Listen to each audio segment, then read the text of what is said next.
about yourself and how long you've lived in Canada. Yeah. So currently, I'm a behavior therapist working with children with autism. I'm currently in a master's program at Brock University and aim to be a board certified behavior analyst. Um, my family and I have lived in Canada since about 15 years. Um, yeah. Okay, so did you find it hard to keep a balance in between your culture at home and the culture that was here in Canada? Yeah, when I first came to Canada, it was really difficult for me to balance between the two cultures. I am Indian, and it it's considered taboo to talk about a lot of things in Indian culture, which are considered normal in Canadian culture, such as changes during puberty. So when I came to Canada, I was about 11, and at that time, it was hard for us to discuss all of these things at home, especially in the presence of my father. Um, so that was probably the hardest aspect of fitting into the country and not being able to discuss these things with my parents, not have any guidance really on how to go through the changes that I was experiencing. Right. And did you feel that there were exterior factors that added to this, maybe like people at school, comments you were receiving? Yeah, definitely. One of the things that was happening was my one of my teachers. She was a wonderful teacher. I still look up to her. Um, with her, she would try to guide me in a way that would help me in really managing the two cultures and combining the cultures. Um, but what was really difficult at that time was that she was trying to pressure me into talking to my parents about topics that are considered taboo in Indian culture. And it was really difficult to have that conversation with her and to explain it to her as to why I couldn't go home and talk about a lot of these topics. So there's definitely exterior factors that were contributing to me feeling um, kind of in the middle ground between not fitting in within Canadian culture as well as in Indian culture as well. That sounds very difficult. Do you feel that happened a lot when you tried to explain to maybe people from here what it was like at home, that they just didn't understand? Yeah, definitely, and I still find that a lot as I am in the mental health field. I feel that right now a lot of people don't understand um, the differences that come along with different cultures and how to be mindful of all of these different cultures. Since Canada is such a diverse country, it can definitely be hard to learn about such a large amount of different cultures. But having specific therapists, having specific supports for specific communities really does ensure that everyone is going to be getting a better outcome through whatever intervention that they're seeking, whether it's behavior therapy, whether it's cognitive behavior therapy, or anything of that sort. Even within teachers, I find that there's a lack of diversity where um, with them having an increase in diversity, especially in cities such as Brampton, which have a large population of Indian culture, having more teachers that are Indian would be really beneficial for the students, as these teachers would actually understand what is happening at home rather than other teachers of other cultures who definitely can teach us about their cultures, but they don't always understand what we're going through at home, what we're going through when we are talking about our experiences. That's a very good point. Do you think there's any advice we could give maybe teachers here that don't understand our culture on how they can advise kids without involving these parents? You know, when a kid tells you, I'm scared to talk to my parents, how can they respond? I would start with them just talking to the teacher and saying this is what's happening at home. This is why I can't go home and talk about this. And the teacher actually listening actively, and engaging with the student, making sure that they're really understanding as to what is happening at home. Maybe the teacher can reach out to other colleagues, to other professionals, and seek help in how to really support the student, which I find doesn't happen as much. I understand teachers also have a lot going on, so it's not, this isn't part of their job, but this would really help benefit a lot of students, in being just feeling like they belong within the community and in the school. Right, and I think that's fundamentally important to feel accepted within the country. So, how did you eventually find a balance in your own life with your culture at home and your culture at school or with Canadians? Yeah, so what really helped me was my mom and I, we are very close, as I am with my father too, but more so with my mom. With her, I was able to really discuss, I was able to sit her down and discuss each and every topic, whether it's considered taboo or not. And that really helped me in bridging the gap between Canadian and Indian culture. What also helped me is that once I was able to talk to her, I was able to go forth and talk to my dad even more about all of these topics, which really helped me. And this way, even to this day, we've been able to have all of these hard discussions on these topics that they still considered at times to be taboo, but they've become more open to talking about it, and so have I. And this really made our relationship better, and it made me feel accepted within the country. And I feel like it also helped them be more accepted within the country since they are more open to talking about all of these topics now. Right. Would you say that is some advice you would like to give to parents, maybe, on how they could make their kids feel a little more comfortable speaking to them? For sure, I would definitely suggest to all parents, talk to your children. Make sure your children are comfortable coming to you and talking to you about each and everything. You don't want your child to be a stranger. You want your child to be able to discuss each and everything with you. That way you have a good relationship with them. And that also deters them from going on different wrong paths. Parents are great guidance, and they can really help guide you towards a better future. But that can't happen unless you have a good relationship. And the good relationship starts with parents, since they are the ones who teach us all of these things. It's a very good point. Thank you so much for your time today. You had a lot of insightful things to say, and I hope people watching today have a lot to take back from that. So thank you so much, and we hope to have you back on the show. Thank you so much. Thank you for having me. Now, welcoming to the show, we have Farah. Farah, would you kindly tell us a little bit about yourself? Yeah, so I am an international student. I came here in Canada in 2013 to study at the University of Toronto in accounting and economics. And I've been living in Canada for the last 8.5 years in counting.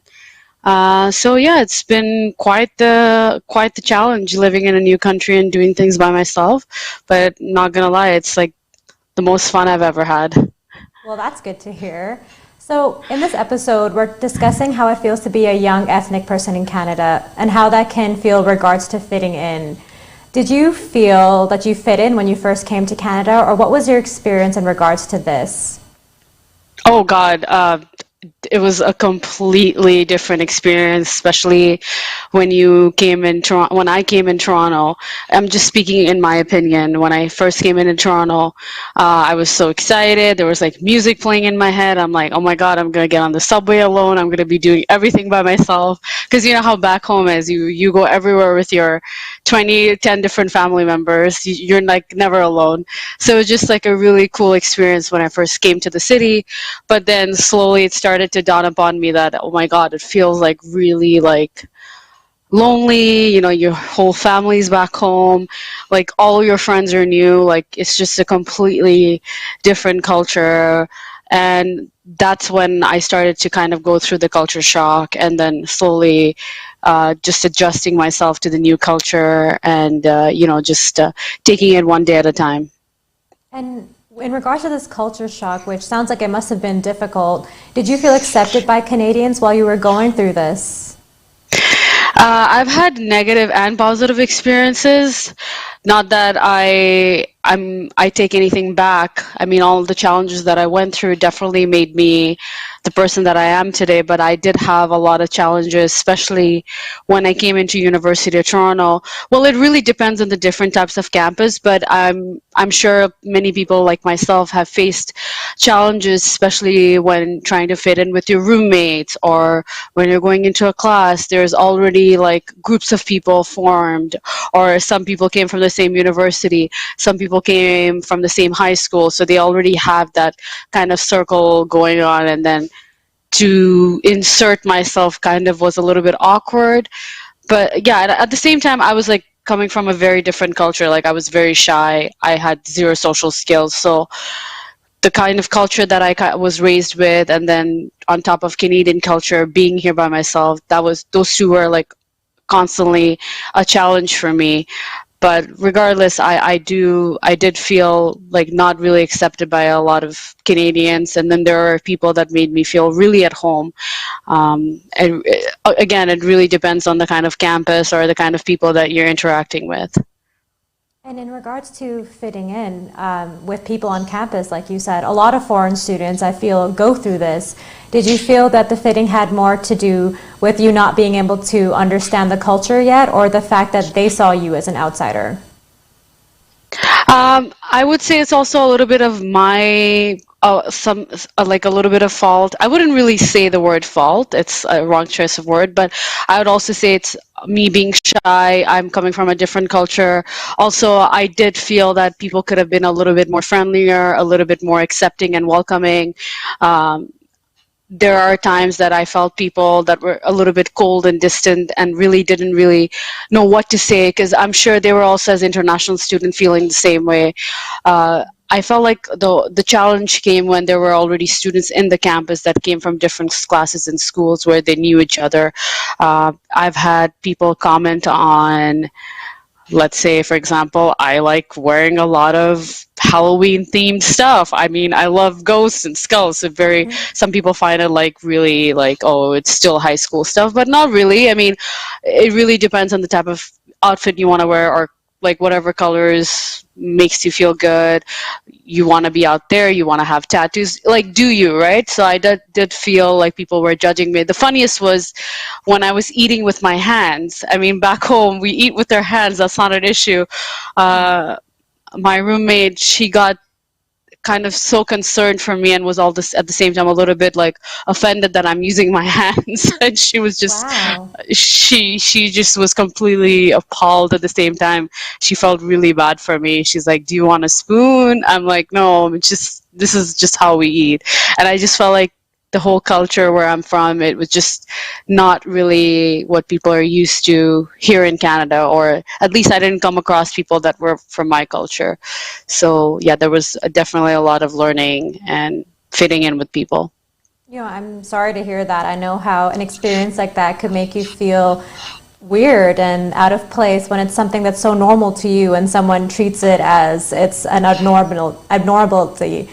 So some Yeah. ethnic people living in Canada also feel that they're being judged by their own community for fitting into Canadian standards. And I've seen this in my life and other people's life, for example, not being able to speak our language fluently, not being able to keep up with traditions that we would keep up back home just because we're here and we've adopted Oh a yeah. second culture as well. So did you have this experience?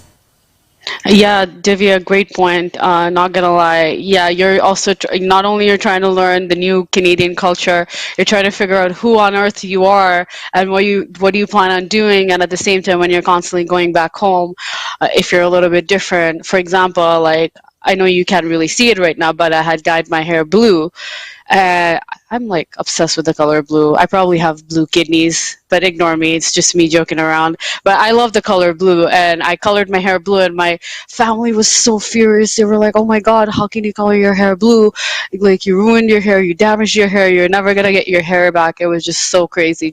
I didn't even color my whole head blue. The front part of my hair was blue. At the same time, the way I was dressing. But I never really had like I was never really dressing up traditionally all the time. I do have a little bit of tomboy in me. I love wearing desi stuff, but just kind of the Canadian culture back home. We're very conservative. Where I'm coming from, I'm Muslim, so you have to keep your hair covered. Not necessarily in every culture or family, but my family is pretty strict. So I did have a lot of challenges with my family and try to make them understand that, it's really important to do you and be you and, accept yourself for who you are. Only then you can be whoever you want to be, or at least be happy.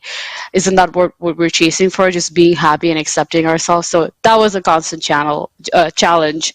And with the skin color, summertime you would get dark. That's an issue. Wintertime you'd get a little bit lighter. That's like an issue. Like you're never really good enough for who you are. There's constantly something that needs to change, or you need to abide by your culture in terms of how you dress or act.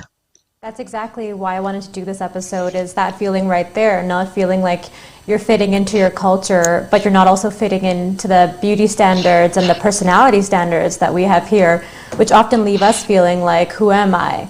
But you're right, the ultimate goal is to be yourself, whatever that means. So what advice would you have to maybe a foreign student watching this who's feeling how you may have felt when you first got here? Do it. Don't be afraid to take a risk. It feels incredibly scary, but fear is not necessarily a bad thing. It's probably showing you need to do something that will not only help you grow out of your comfort zone, but you slowly get to know who you really are. I'm still figuring it out, and I would say do it. Do anything that makes you become independent and be on your own, and constantly challenge yourself. I think coming to Canada when I was 18 years old by myself was an incredible experience, and there were lots of hardships. Don't get me wrong, I lost my apartment, and that's a story for another day, but there was like a lot of crazy things that happened in this country, but I am who I am, and I am incredibly strong because of those challenges that I went through. And also seeing women like yourself, doing TV show and talk show, something that are not the norm in our society, is also empowering for me as a woman. So, Thank you so that's much. all I have to say. What you said is very inspiring, and I hope someone watching this today can take that home and to heart. So thank you so much for being part of our show, and we hope to have you back soon. Thank you for having me, Divya. Have a great day. Bye. Welcome back. Now we have Varsha Gobin with us to share a little bit about her experiences. Welcome, Varsha. Would you kindly tell us about yourself? Sure, definitely. While I have lived in Canada all my life, I was born and raised here. I'm a first-generation Guyanese Canadian, like many other people as well. My parents immigrated to Canada at a young age. My mom immigrated here when she was about 13. She went to high school here, loved Madonna and Michael Jackson. My dad came here after marrying her. We've always lived in the GTA, first in Rexdale, then I moved to Brampton, and then I moved to the Kitchener-Waterloo region for university, did my undergrad in psychology, and now I'm off in the real adult world working as a customer researcher, studying people. Well, that's very interesting. In this episode, we're discussing a little bit about what it's like growing up in Canada, maybe as an immigrant child or as a second generation as yourself. So as someone who comes from a Guyanese background, but also was born and raised here, did you ever find it difficult keeping a balance between both of your cultures?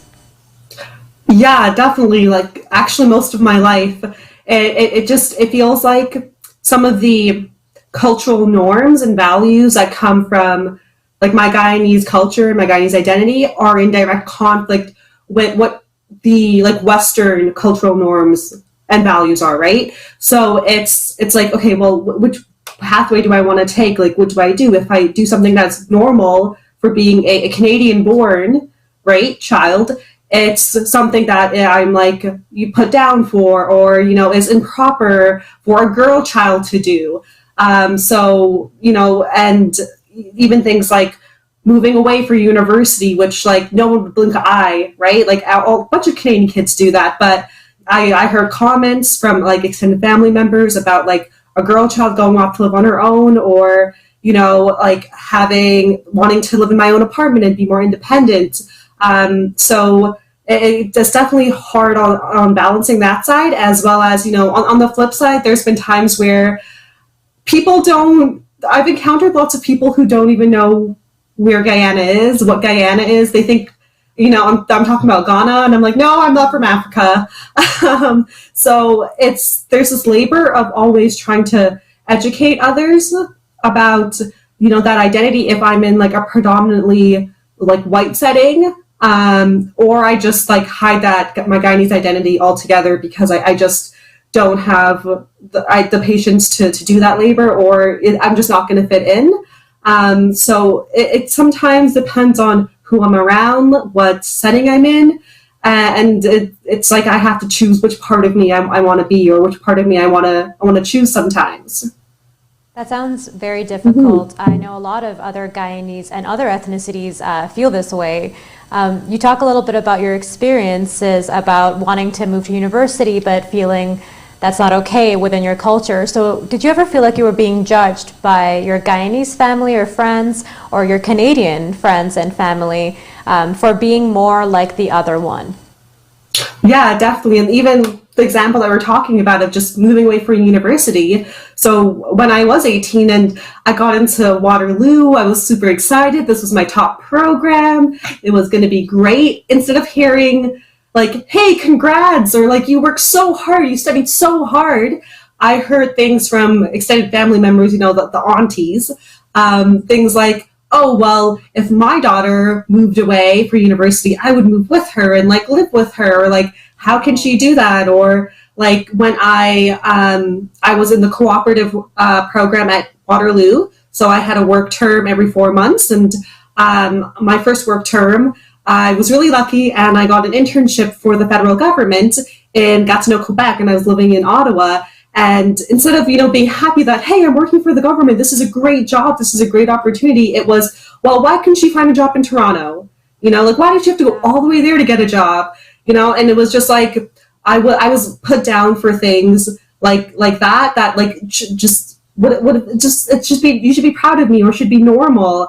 But it's because I'm doing things that don't match up with the like obedient daughter character, right? Like I'm being independent, I'm making my own choices. I'm not purely listening to just what my parents want from me. I'm also taking a control of my life.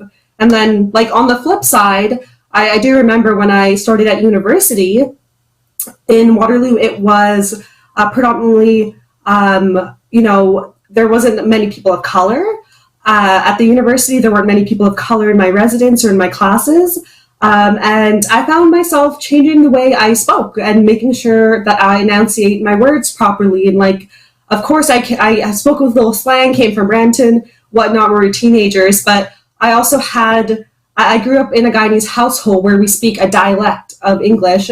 And it's not that I had a pure accent, but there were certain words that I didn't pronounce in proper white English, but I pronounced in like Guyanese English, just because that's what I was used to. But I felt like I would be seen as like, not less educated or less valid, or I'd be less heard if people judge me based off of that. So I kind of started to blend in with my surroundings, with the people I was around for all of those years, because I wanted to be perceived as my opinions were valid, as my opinions were, and my views were valid. I wanted to be listened to. I didn't want to be dismissed. Right. And that sounds very difficult from both aspects, from trying to, dumb yourself down from your success to fit into your culture. And then in the other ways, being scared of seeming dumb just because you have a dialect that's different from the English that's spoken here, which I feel both are incredibly unfair. So how did this affect your self-identity, constantly being pulled between both of these cultures? It was really hard. I think also when you're getting into your late teens or early 20s and you're kind of molding yourself and figuring out, who you are exactly. And I think for a long time, I pushed away my Guyanese identity because it was just too hard to explain to people, or the things that I learned about like my Guyanese identity and the Guyanese community in Canada were things that I wasn't necessarily proud of. And so I pushed that away, and I would only identify as like Canadian for a really long time. And it wasn't until like recent years that I actually started, embracing that identity more, and also like taking my own initiative to learn more about, the community, and like learn more about the history of my people, and learn more of like their struggles and their strides, and activists and poets and things that I didn't have the chance to grow up learning about. So that was really great, and it really took time for me to begin to realize that, hey, whether I like it or not, like both of these identities are part of me. So I want to embrace both, and understand that like they interconnect. And what advice would you give to somebody who is having a hard time doing what you did, coming to a place where you accept both of these identities? Maybe somebody watching who's younger or hasn't figured it out yet. Yeah, so, one thing that really helped me, and it's not like I did this on my own, but I happened to come across and find organizations. Like, for instance, there's this nonprofit called Brown Girl Diary, which is right here in the GTA. And they really talk about the Indo-Caribbean women's experience around culture and identity. And they're this group of, mostly like first, second generation, Western Guyanese or Indo-Caribbean women. And it feels like, I belong, and you can talk about where you are pulled in different directions. You can talk about your struggles, and you have people that you can identify with. And there are other organizations where I've learned so much, and I've done my own learning. So I would definitely recommend, we all have social media, go on Instagram. There are podcasts like Cut Last Podcast, and there are other organizations that are doing education work, that are doing activism work. So I would definitely encourage people to think deeply about how their culture has affected them and what they know, and then go out and learn more, because your parents or maybe your grandparents, they might have immigrated here at a young age, and maybe they were too busy working, right, making the ends meet, and they didn't have the chance to sit down with you and teach you everything that they know or everything that they learned, and you might not get that same education. So educate yourself, learn more, and I promise that you'll find something that really resonates with you, and you'll feel whole. That's some really good advice. I hope people watching this, or this person watching this who needs this advice, can take this home with them and learn how to accept themselves and accept this culture and their culture at the same time without feeling judged by either sides. Thank you so much for being part of our show today, and we hope to have you back soon. Thank you. We'll be right back. Welcome back. Everybody deserves to feel like they fit in. We're all individuals with unique behaviors and beliefs. No one should feel penalized for trying to embrace more than one culture. And I hope this episode opened your eyes to some of the struggles faced by people who call Canada home. And I hope this helps us all become more accepting. See you next time on Troubleshoot.